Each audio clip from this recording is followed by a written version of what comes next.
Paris Olympics 2024లో రసవత్తర పోరుకు రంగం సిద్ధమైంది. టెన్నిస్ స్టార్స్ నోవాక్ జకోవిచ్, కార్లోస్ అల్కరాజ్ మధ్య ఇవాళ పసిడి పోరు జరగనుంది. గోల్డ్ మెడల్ కోసం తలపడుతోన్న ఈ ఇద్దరిలో పతకం ఎవరిని వరుస్తుందనే ఆసక్తి నెలకొంది. తన కెరీర్లో తొలిసారి ఒలింపిక్ స్వర్ణ పతకాన్ని అందుకునేందుకు సెర్బియా దిగ్గజం నోవాక్ జకోవిచ్ అడుగు దూరంలో ఉన్నాడు. వరుసగా 5వ ఒలింపిక్స్ క్రీడల్లో పోటీ పడుతోన్న 37 ఏళ్ల జకోవిచ్ తొలిసారి పసిడి పోరుకు అర్హత సాధించాడు.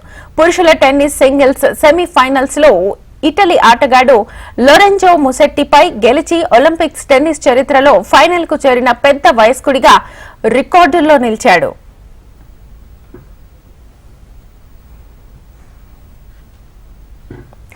ఇటీవల వరుసగా గ్రాండ్ స్లామ్లు గెలుస్తూ వస్తున్న కార్లోస్ అల్కరాజ్ కూడా మంచి ఫామ్ లో ఉన్నాడు. వింబుల్డన్ 2024 ఫైనల్స్ లో ఓడిన విషయం తెలిసిందే.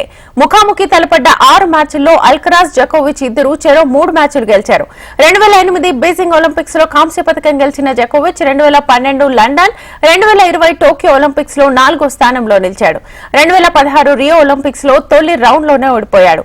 ఈ టోర్నీలో ఎలాగైనా స్వర్ణం సాధించాలన్న లక్ష్యంతో బరిలోకి దిగుతున్నాడు. మరోవైపు అల్కరాజ్ కు కూడా ఫైనల్స్ లో గెలిస్తే ఇది తొలి ఒలింపిక్ స్వర్ణం అవుతుంది.